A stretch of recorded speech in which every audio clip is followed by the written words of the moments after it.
이번 시간은 41페이지죠. 4.3의 부동산 관련 가세표준인데 우리나라는 땅덩어리가 좁다 보니까 부동산 관련된 세제가 상당히 많습니다. 지금부터 배우는 4.3은 우리나라의 부가세 중에서 부동산 관련된 과세표준만 따로 모아놓은 곳으로서 강의 목적으로 상당히 중요한 소챕터이기도 하죠. 1점은 부동산 일괄 공급시 과세표준 넘겨보시면 2점은 부동산 임대시 과세표준, 3점은 겸용주택 임대시 과세표준입니다. 그래서 크게 세 가지로 구분이 되고 있습니다.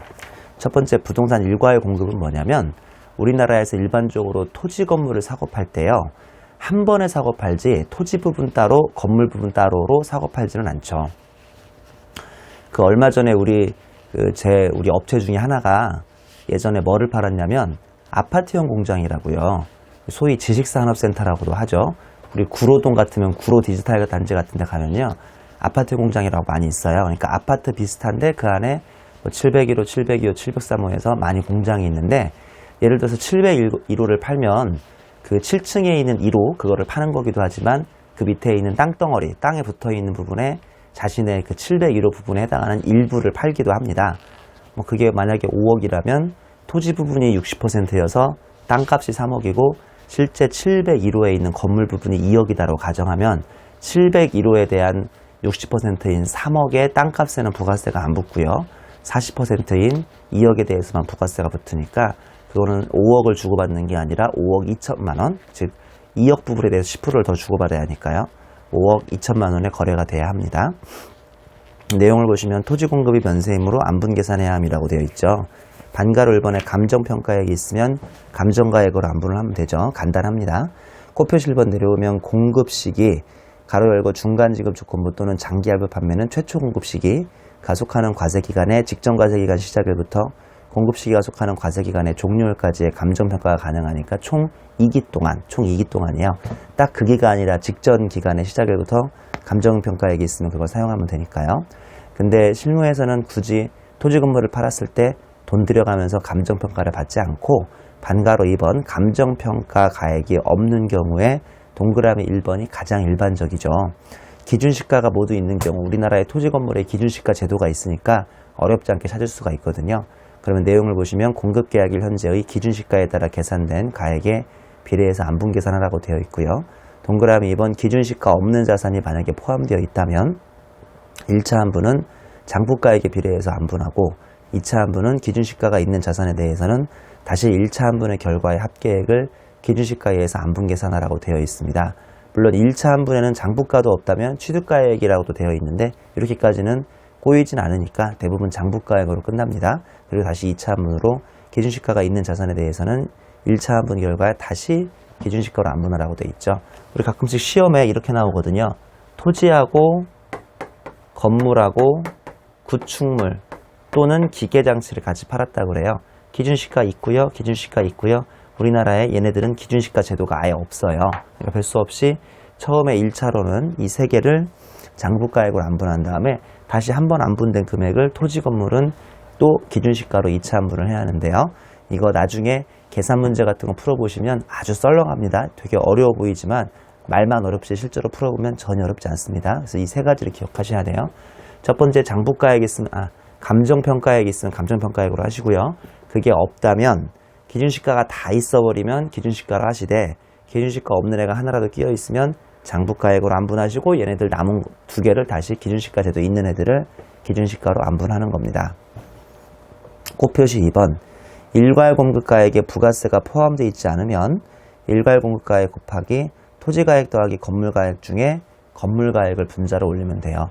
왜 분자로 토지가액을 올리지 않고 건물가액을 올리게 해요?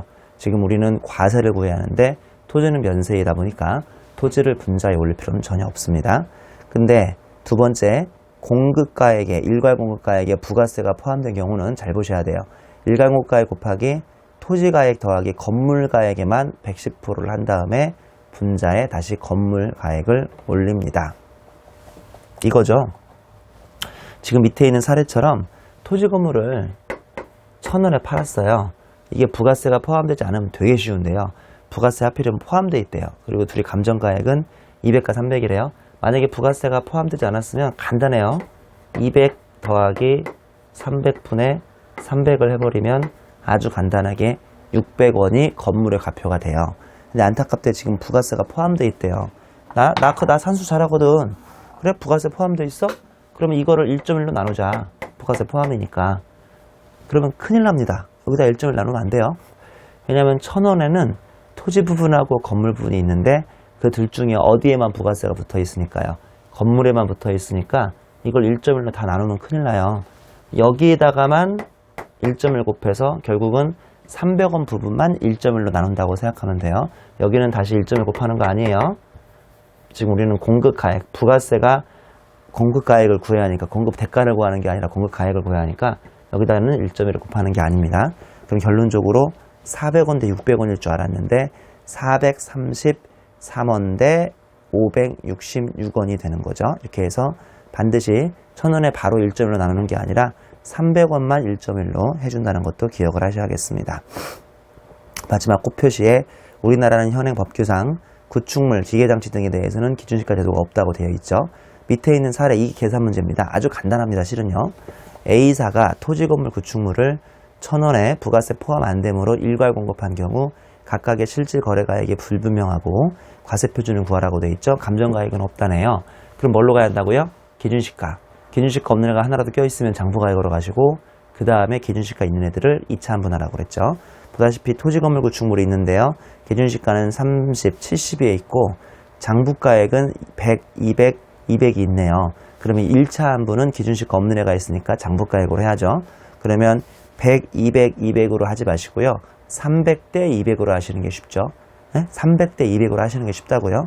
그래야 2차 환분을 또 할 수 있으니까. 그래서 각각 1,000원을 600원과 400원으로 나눕니다. 그리고 다시 기준시가가 있는 토지하고 건물은 3대 7로 안분을 하면요. 180대 그 다음에 420으로 숫자가 나오네요. 그리고 결론적으로 제일 끝에 과세표준은 180, 420 그리고 구축물은 1차 환분했던 400을 그대로 가져오면 되는데 400입니다.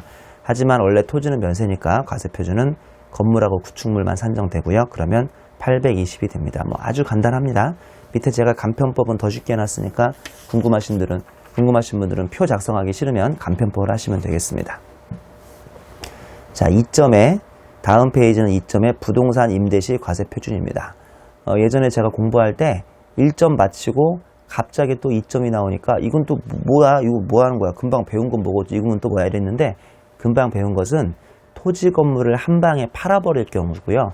2번은 우리 회사 사옥이 있는데 우리 회사 사옥을 3층부터 10층까지 쓰고 있고 1, 2층을 세입자한테 세주고 있을 때 부동산 임대하고 있을 때 과세 표준인 거예요. 이해하셨죠? 자, 일반적으로 현실에서 그러면 앞 페이지 1번이 더 자주 등장합니까? 요번 페이지 2번이 더 자주 등장합니까? 당연히 1번은 토지 건물을 팔 때만 계산하는 거니까 뭐 5년, 10년에 한번 나올까 말까 하는 거고요. 요 2번은 내가 만약에 토지 건물을 가지고 있다면 거의 매달 월세를 받을 테니까 토지 건물을 가지고 있는 사람들한테는 2번이 더 중요한 거예요. 이해하시는 거죠? 앞에 1번은 몇 년에 한번 나올까 말까 하는 거니까요. 자, 과세 표준을 보면 월 임대료에 관리비 수입 더하고 간주 임대료를 더하고 있습니다. 월 임대료에 관리비 수입을 더하고 간주 임대료를 더하고 있죠. 자, 하나씩 박스부터 보시면 월 임대료는 해당 기간에 수입할 금액으로 약정주의죠. 현금주의가 아니라 매달 말일자에 주고받기로 약정한다라고 되어 있으면 1, 2월은 들어왔고 3월이 안 들어왔다고 하더라도 3월 31일 날이 약정일이니까 3월 것을 같이 월할 계산하라는 뜻이고요. 동그라미 2번은 선세금인데 선세금은 미리 낸 세금이 아니라 미리 주고받은 월세를 선세금이라고 하는데요. 당연하지만 월수로 안분 계산합니다. 우리 세입자는 정말 착해가지고 1월 달에 12월치까지 12번 1200만 원을 줘버렸어요. 그러면 당연히 1월에 1200만 원을 부가세 신고하는 거 아니고요. 월할 계산해서 한 달에 100만 원씩 석 달은 300만 원을 신고합니다. 그 다음 더하기 관리비 수입인데요. 현실에서는 관리비 받아봐야 부가세 과표를 신고하지 않는 주인들이 대부분입니다. 관리비 받아봐야 부가세 신고하지 않는 주인들이 대부분인데 우리 기업끼리 즉 내가 삼성전자에 세입자로 들어가 있는 삼송전자라면 내가 이제 삼성전자에 월세만 주는 게 아니라 관리비도 주는 거거든요. 이 관리비는 원래 과표에 다 들어가게 돼 있죠. 보시면 동그라미 1번 청소비 등은 과세표준에 들어가고요. 동그라미 2번 징수대행 전기료 등은 과세 표준이 아닙니다.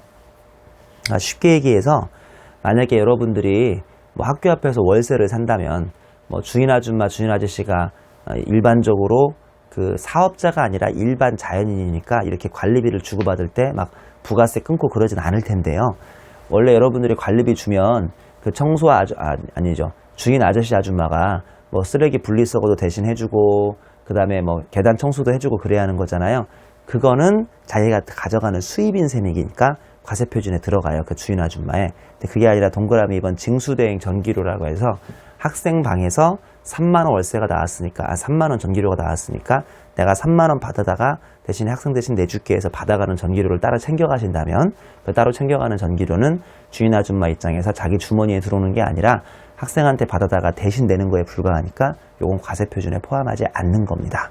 뭐 별로 어려울 건 없으니까 간단하게 정리하시면 됩니다. 더하기 간주임대료가 있죠.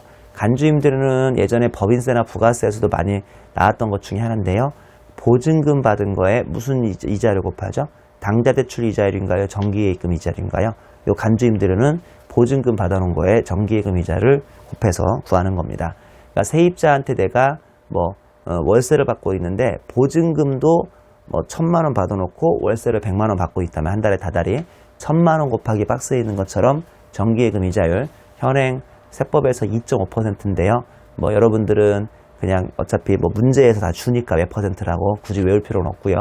예를 들어서 100만 원에 2.5%라고 치면 2만 5천 원 정도가 추가 월세인 것처럼 해서 이 과세 표준에 들어가는 뜻이에요. 물론 1년에 2만 5천 원이니까 한 분기별로는 채 뭐 한 6천 원 정도밖에 안 되겠네요. 그래서 되게 얼마 크게 실무에서는 중요하진 않습니다. 보증금이 엄청 크면 중요할지 몰라도요. 예를 들어서 보증금이 1억이라고 하면 꽤 큰 거잖아요. 근데 1억에 대해서 2.5%니까 연간 250밖에 안 되고요. 분기별로 다시 부가세 신고할 때마다 분기별로 나누면 채 60만 원도 안 됩니다. 거기에 다시 부가세를 10% 곱하면 세금은 한 6만 원밖에 안 나오니까 뭐 그렇게 아주 중요하거나 어려운 건 아니겠습니다. 꽃표시 1번 전세금 또는 임대보증금을 임대료로 충당한 경우 그 금액을 적수구할 때 보증금 적수구할 때 빼라고 돼 있죠. 이게 무슨 말씀이냐? 예를 들어 볼까요? 보증금 1,000만 원에 월 50만 원인데 11월분 12월분 월세를 납부하지 않으면 임대보증금은 900만 원만 남는 거 아니에요? 그래서 보증금이라는 제도가 있는 거잖아요. 그렇기 때문에 만약에 월 100만 원인데 월 50만 원인데 두 달 100만 원을 연체해버리면 주인장이 나중에 보증금을 소위 깐다고 하죠. 보증금을 까고 900만 원만 줄 테니까 저 박스 공식에도 900만 원만 집어넣습니다. 꽃표시 2번 해당 기간 중에 이자율 변동 시에도 예정 신고 기간 또는 과세 기간 말 마지막 날 현재의 이자율을 한 번만 넣으시면 됩니다. 꽃표시 3번 전대한 경우 전대는 뭔지 아시죠? 전대 또는 전전세라고 하는데 가운데 낀 을이 자기도 집이 없으면서 병한테 집을 월세로 전세로 빌려줬어요.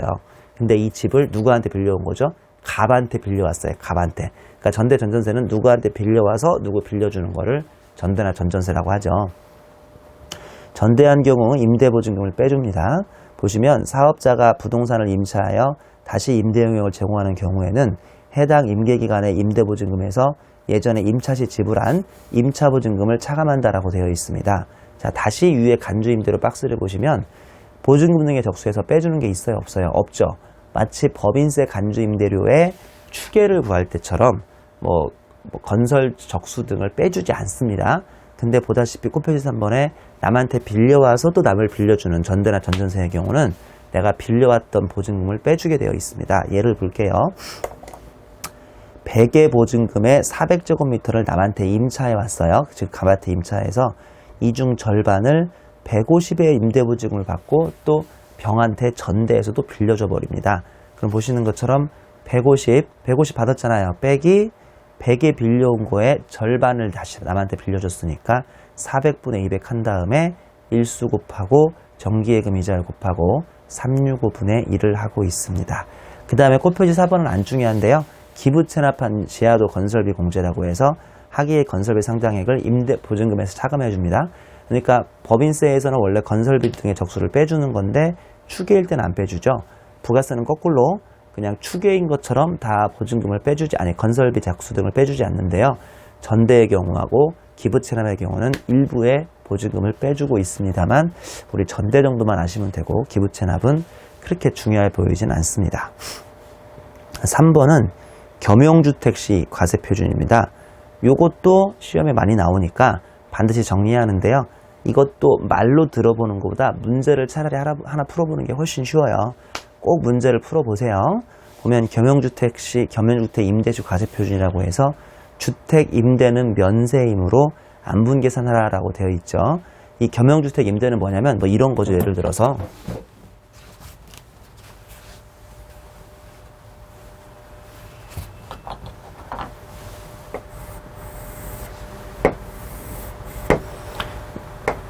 이만큼이 주택이고요. 이만큼이 상가 부분이고요. 그러니까 주택 부분이 40제곱미터고 상가 제곱이 60제곱미터인 건물 하나가 있어요.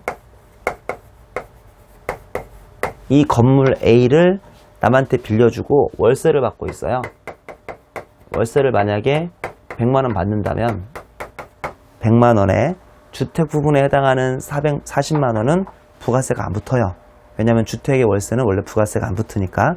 근데 상가의 월세에는 부가세가 붙으니까 이러면 40만원은 부가세 끊을 필요 없고 60만원만 부가세를 끊으시면 됩니다. 이해하셨죠? 이게 겸용주택의 임대예요. 가 아니고 여기에 토지로 붙어 있을 거예요. 토지. 그러니까 남한테 건물을 빌려주고 월세를 받는다는 뜻은 진짜 건물만 빌려주는 게 아니라 그 밑에 땅이 있을 거 아니에요. 건물이 공중에 떠 있지 않는 한. 그래서 토지 부분이 예를 들어서 500제곱미터가 있을 수도 있는 거거든요. 토지 제곱이 500제곱미터예요. 그러면 토지 부분도 이렇게 나눠가지고 500에 40이니까 200제곱, 그 다음에 500에 60이니까 뭐 300제곱으로 이렇게 또 나눠야 합니다. 이렇게 나누는 게 있어요. 그리고 또 이 200제곱이 이 땅바닥 면적에 또 5배를 넘길 수 없다거나 과거에 그런 말을 한 적이 있었는데 부가세 이전에도 나온 적이 있지만요. 5배를 넘길 수 없다거나 또 그런 규정이 있습니다. 다시 말씀드리지만 계산 문제를 풀어보시는 게 훨씬 쉽습니다. 자, 내용 읽어보면 주택 임대는 면세이므로 안분 계산하라고 되어 있고요. 반가로 1번의 1단계는 겸용주택의 임대 시 건물과 토지에 대해서 과세 면적 비율 계산하라고 되어 있고요. 이게 바로 그 면적 비율 말하는 거예요. 100제곱이면 4대6으로 나눠라. 그 다음에 500제곱도 200대 300으로 나눠라. 하지만 5배 규정을 잊지 마라. 이런 말이고요. 반가로 2번의 2단계는 부동산 임대 시 총 임대료 계산하라고 되어 있는데 그건 저 위에 있는 그림 있잖아요. 위에 있는 그림. 이렇게 해서 총 임대료 계산하는 거고요. 3단계는 총 임대료를 기준시가에 의해서 안분하여 토지 임대료와 건물 임대료를 계산하라 라고 되어 있죠. 그리고 다시 동그라미 2번 토지분 임대료와 건물분 임대료를 각각 토지와 건물의 과세 면적비율로 안분하고요. 그 다음에 마지막으로 동그라미 3번 과표 구해하는데 과세 대상 토지 임대료하고 과세 대상 건물 임대료를 합하면 우리가 구하려는 과표가 나옵니다. 다시요. 3단계에서 이 토지 부분하고 건물 부분 임대료를 뭘로 나누라고요? 이때는 면적으로 나누는 게 아니라 기준시가로 나눕니다. 기준시가. 그러니까 꼭 기준시가를 조심하셔야 돼요. 자, 정리 한번 해보죠. 앞에서 배웠던 1점은 토지와 건물을 한 번에 파는 거예요. 파는 거. 뭘로 나누라고요? 감정가액, 기준시가, 장부가액 후 기준시가. 자, 근데 지금은 토지 건물 가치 있는 것을 남한테 빌려주는 거예요. 빌려주는 거. 파는 게 아니라 빌려주면 토지 부분하고 건물 부분을 뭘로 안분하라? 기준시가로 또 안분하라 라는 겁니다. 꼭 기억을 하셔야겠습니다. 이번에는 챕터 4.3의 대손세액 공제죠.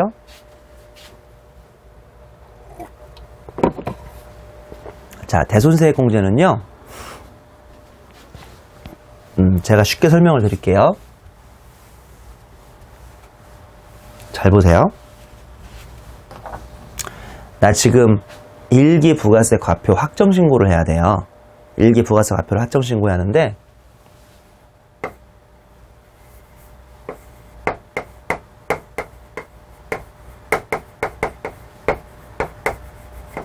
나는 A거래처인데요.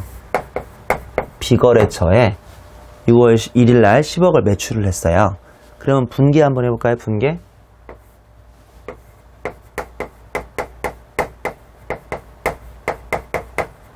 부가세 1억은 별도예요. 그러니까 한마디로 공급 가액이 10억인 거예요. 그럼 부가세까지 포함한 현금 결제 금액인 공급 대가는 얼마죠? 11억이 되는 거죠. 맞죠? 상대방한테 매출은 10억만 잡고요. VAT 매출색 1억을 잡고 상대방한테 현금은 얼마 받아야 돼요? 현금은 부가세 포함해서 11억 받는 거죠. 뭐 어려워요 갑자기? 그렇잖아요. 물건값이 10억이어도 부가세 포함해서 11억 받아야 하니까. 근데 상대방이 외상으로 하재요. 8월 1일자로 자기가 11억 결제해 주겠대요. 물론 현재로서는 예정입니다. 예정. 2달 후에 갚겠다 이거예요. 그래서 나는 그냥 매출채권 또는 외상 매출금으로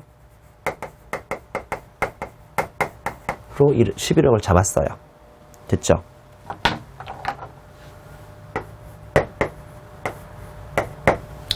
(7월 25일이) 꼈어요. 자, 7월 25일 날 상대방이 아직 갚았습니까? 안 갚았습니까? 나한테 안 갚았죠. 근데 6일만 있으면 갚겠죠? 7일인가? 31일까지 있으니까 아무튼 갚겠죠? 나는 상대방을 믿고 일단 뭐부터 냅니까?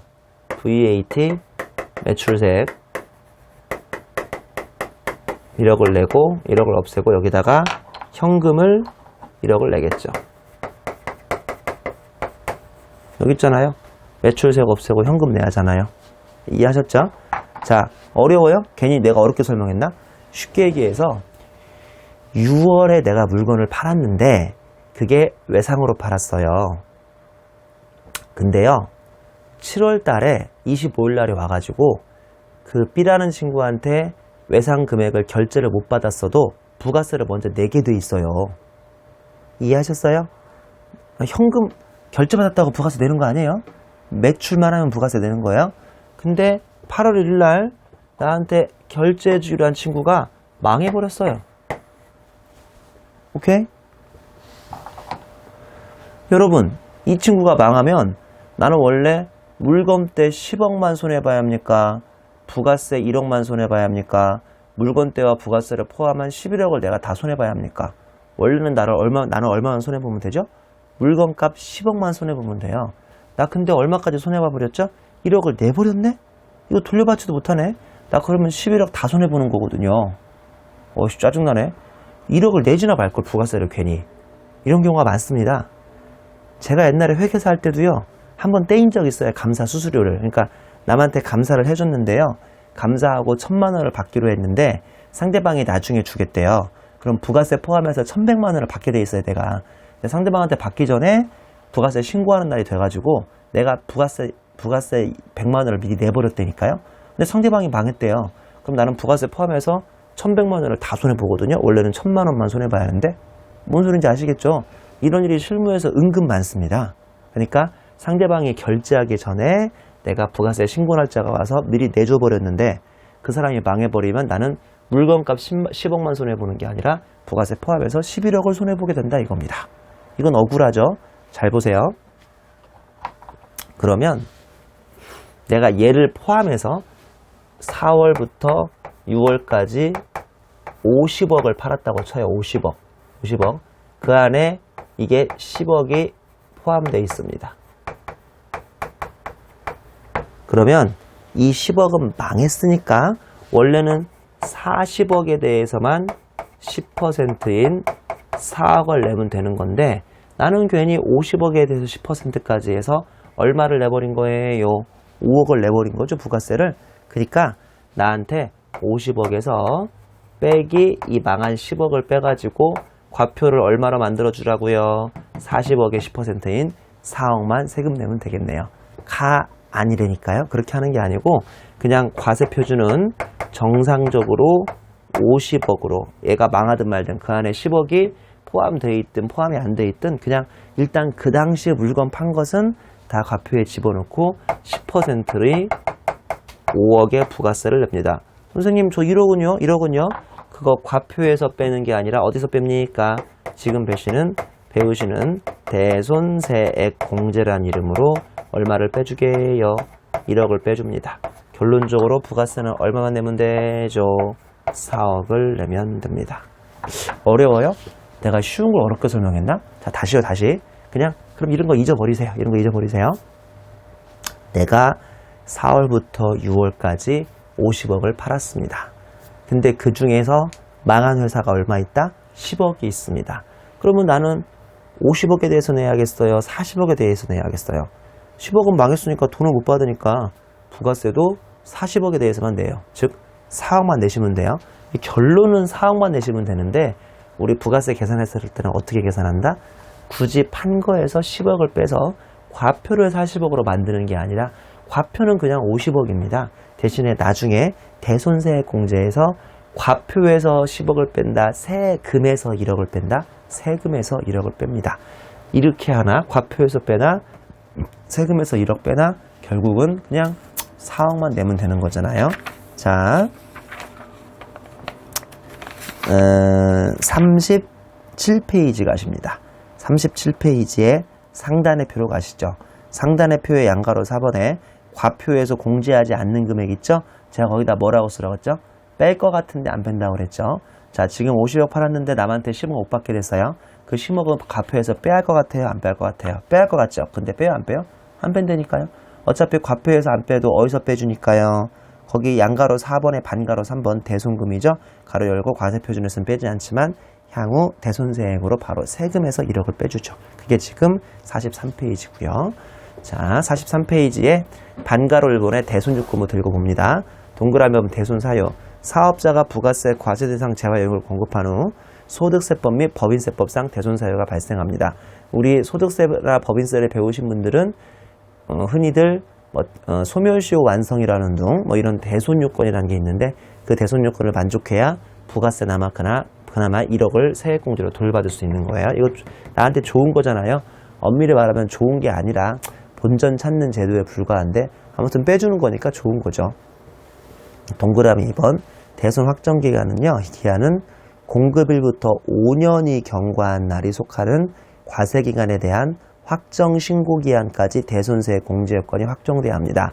지금 대손세액 공제로 1억을 돌려받는 것은 나한테 유리한 거다, 불리한 거다? 유리한 거니까요. 이 유리한 것은 너무 늦게 국세청에 주장하면 안 돼요. 언제까지 주장하랍니까? 공급일부터 5년이 경과한 날이 속하는 과세기간에 대한 확정 신고기한까지는 대손 공제 요건이 확정돼야 한다고 그랬죠. 너무 늦게 끌지 마세요. 근데 5년까지가 아니에요. 5년이 속하는 확정 신고기한까지니까 밑에 있는 주에 보시면 2010년 3월 23일에 공급한 다음에 2015년 3월 20일까지가 아니라 그날에 속하는 확정신고기한인 7월 25일까지 확정만 시킨다면 대손세액 공제가 가능하고요. 안타깝게 하루만 늦어서 2015년 7월 26일 이후 대손 확정하면 대손세액 공제는 불가능합니다. 양가로 2번 공제액이죠. 대손세액 공제액은 대손금액, 부가세 포함된 금액의 110분의 10입니다. 그러니까 내가 떼이면 10억만 떼이게요. 부가세 포함해서 11억이 떼이게요. 11억이 떼이죠. 나 매출적으로 11억 다 떼이잖아요. 그렇기 때문에 110분의 10으로 해서 구하는 거예요. 가로 열고 부가세 포함이잖아요. 부가세 포함 금액에 110분의 10을 해야 1억이 나옵니다. 양가로 3번 공제 절차를 보시면 대손세액 공제를 받기 위해서는 부가세 확정신고시, 이거 조심하셔야 돼요. 예정신고시는 안 됩니다. 예정신고시는 대손세액 공제가 안 돼요. 4월 25일은 안 돼요. 7월 25일에만 대손세액 공제를 받아야 돼요. 제가 그래서 아까 4월, 6월에 석 달의 과세표준이라는 등 그랬던 게 4월엔 안 돼요. 7월에만 된다는 거 꼭 기억하셔야 돼요. 대손세액 공제신고서와 증명서류를 제출을 해야 합니다. 양가로 4번 대손세액 가산액입니다. 자, 표 안에 또 표를 보세요. 가운데 서류가 공급자예요. 나예요. 그리고 오른쪽 서류가 공급받는 자인 이 사간 놈, 즉 망한 놈입니다. 망한 놈. 동그라미 1번. 아우 짜증나. 대손 확정이래요. 즉 B가 망하겠대요. 그러면 공급자인 나는 매출세액에서 1억을 빼면 되고요. 공급받는 자도 이걸 매입세 공제로 지가 돌려받으면 되겠어요? 안 되겠어요? 안 되겠죠. 저 망했으니까 지가. 그래서 매입세액에서도 빼줘버려야 돼요. 매입세 공제 받으면 안 돼요. 동그라미 2번 향후 대손금을 회수해요. 이 동그라미 2번은 거짓말이라고 생각하면 돼요. 망한 놈이 1년 후에 다시 나한테 찾아와가지고 저 기적적으로 부활했습니다. 그러니까 그때 당신한테 10억 사간 거, 돈 못 갚은 거 이번에 갚겠습니다. 당연히 부가세 1억까지 11억을 갚겠습니다 라고 한다면 거짓말이겠지만 그제서야 나는 공급자는 그만큼 매출세액에 가산해서 1억 세금을 그제서야 더 내시면 되고요. 그 다음에 사가신 분은 그제서야 자신의 매입세액으로 정식 인정받아서 매입세액으로 가산을 시키시면 되겠습니다. 자, 그 밑에 사례는 제가 지금 여기다 써드렸던 사례랑 날짜까지도 똑같죠. 다만 숫자가 좀 다를 뿐이죠. 보시면 제일 끝에 꽃표시만 보시면 돼요.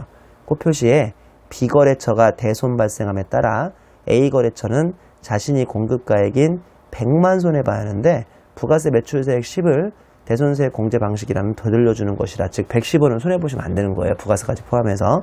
가로 열고 6월 1일 날 이 매출이 있었던 것만큼은 사실이잖아요. 10억을. 그러니까 매출액에서 다이렉트로 빼시라는 게 아니라 매출액은 그대로 50억을 유지한 상태로 부가세에서만 10, 즉 1억을 빼시는 거예요. 세금으로만.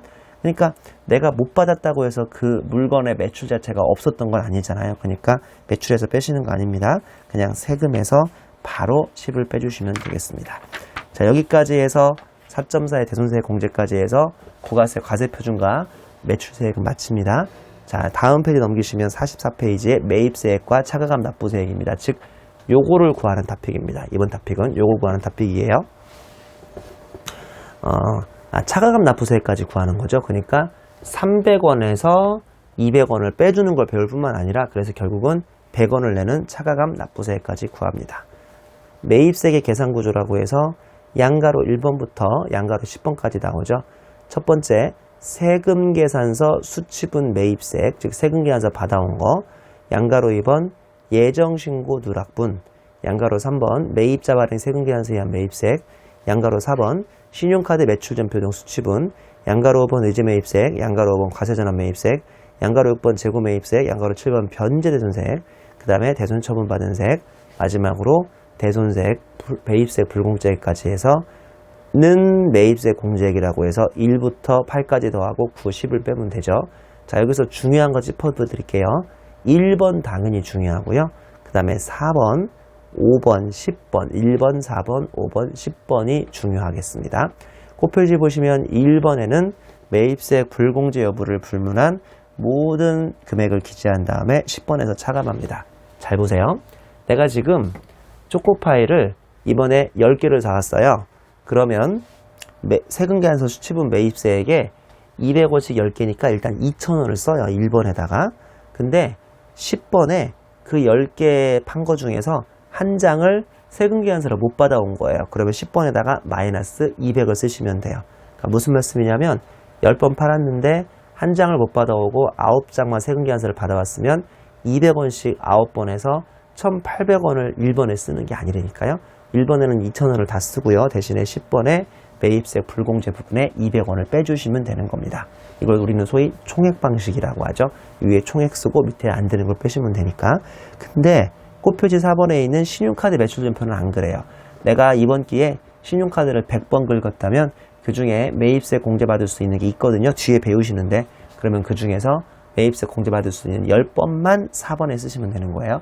4번에 100번 쓰고 10번에다가 매입세 불공제 받는 90번을 빼실 필요는 없어요. 그래서 이거는 4번에다가는 되는 것만 쓰면 되는데 이걸 소위 순액법이라고 부릅니다.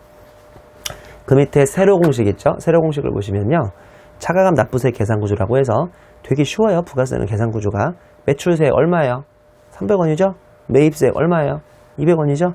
그러면 납부세액이 100원입니다. 그 밑에는 거의 없어요. 보다시피 뭐 빼는 거 3개 더하는 거 하나인데요. 우리 강의 목적으로도 중요하지 않고요. 실무 목적으로도 빼는 거 3개 더하는 거 하나는 그냥 거의 없다고 보시면 됩니다. 뭘 빼냐면 경감 공제세액인데 그나마 신용카드 매출전표 등 발행 공제가 우리 강의 목적으로 중요하고요. 전자시고 세액 공제 10,000원밖에 안 돼요. 7월에 한 번, 1월에 한 번. 그 다음에 예정신고 미환급세액. 우리 예정신고 때 환급 안 된 거. 원래 부가세 환급이 즉 부가세가 이렇게 플러스 100이 나오는 게 아니라 마이너스 100이 나오면 그 환급은 우리 7월하고 1월밖에 안 됩니다. 즉 예정신고 때는 아무리 마이너스가 나와도 환급이 안 되는데 뒤늦게 7월에 환급 받으시면 되고요. 예정 고지 납부세액. 개인사업자의 경우는 예정신고 때 이미 고지및 납부했던 금액을 7월 달에 빼주는 제도인데 나중에 설명드릴 거고요. 가산세는 실질 호술입니다. 그러면 차가감 납부세액인데요. 우리 차가감 납부세액이 100원이 나온다면 그 중에 89%만 부가세액을 내고요. 11%는 지방 소비세라는 걸로 내는데 그냥 강의 목적으로는 지방 소비세까지 포함해서 구하라라고 하니까 답에다가 89원을 쓰지 마시고 그냥 100원 쓰시면 됩니다. 코표시 부가가치세와 지방소비세를 신고납부 경정환급 시에는 부가가치세와 지방소비세를 합한 금액으로 그냥 신고납부 경정환급을 하니까 말씀드린 것처럼 시험 문제에서도 지방소비세까지 합한 금액을 구하라라고 하니까요. 그 마지막 코표시나 89대 11 같은 것은 굳이 고민하실 필요가 없어 보입니다. 자, 그러면 여기까지가 기본적인 계산 구조고 옆 페이지 45페이지 5.1부터는 이제 본격적인 저 빨간색, 파란색 200원의 매입세액을 구하는 챕터라고 생각하시면 되겠습니다. 여기서부터는 잠깐 쉬었다가 강의 진행하겠습니다.